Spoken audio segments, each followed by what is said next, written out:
Hey, I've got a video for you of my Lennox Pulse 21. I'll try not to make this too boring, but I want to give you a little rundown. It quit working on me here a few weeks ago, early November of 2013, and I thought you might be interested if you have the Pulse 21, or I believe the other one's the Pulse 14.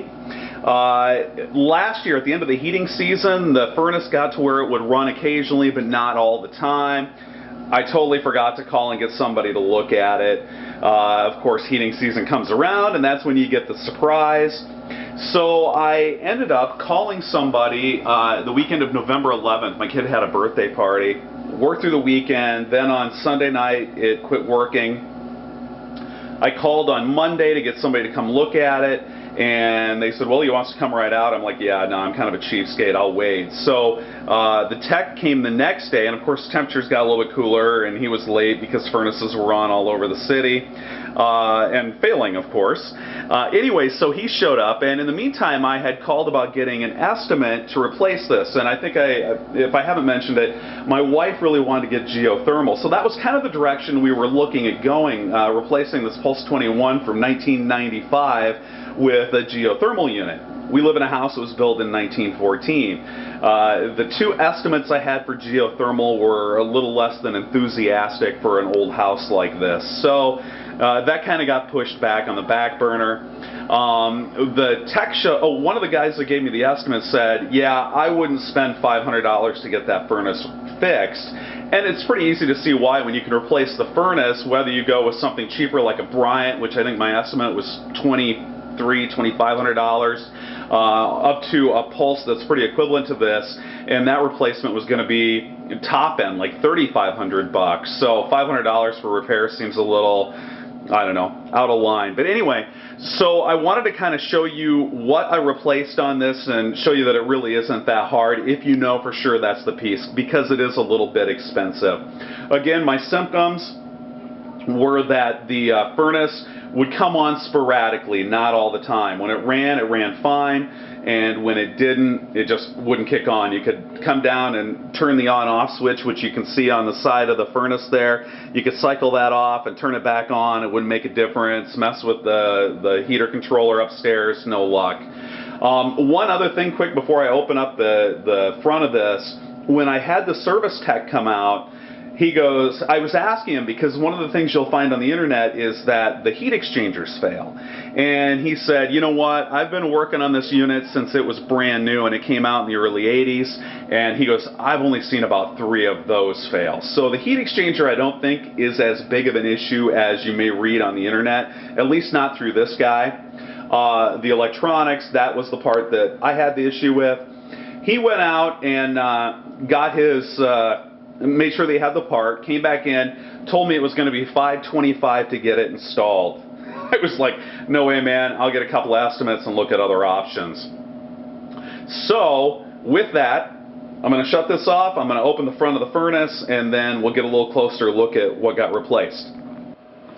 Alright, here we are. We've got the front off the furnace so you can get a look at what's going on here and what part I'm talking about. You'll see that little green blinking light in there. That's the issue. Now, for most of you, you probably have something that looks like this blue box in there, and that sits back up in there. This is the piece I'm talking about that went bad. Hopefully I don't wash this out too much with my flashlight. That went bad. And he came in and he did all of his diagnostic tests, and to replace that, his estimate for me was $525. Well, I'd already been looking on the internet to find out how much the parts would cost. They're kind of anywhere from $115 from what I found, all the way up to like $375.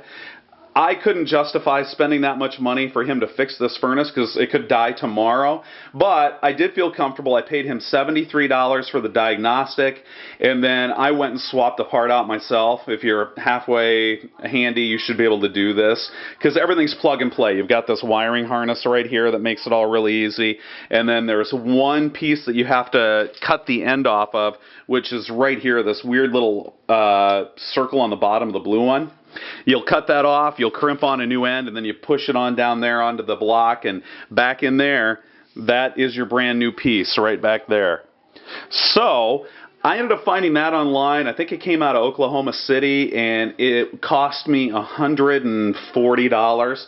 So my fix for this, including his troubleshooting and then ordering the part, which took a couple of days, was like $225. I could live with that. If the furnace goes just through the year, okay. If it goes, 4 or 5 more years, fantastic. That's really what I'm hoping to get out of it. I live in Des Moines, Iowa. And if you live in a larger city, you may be in luck. We actually have a place here in town that I could have picked this up.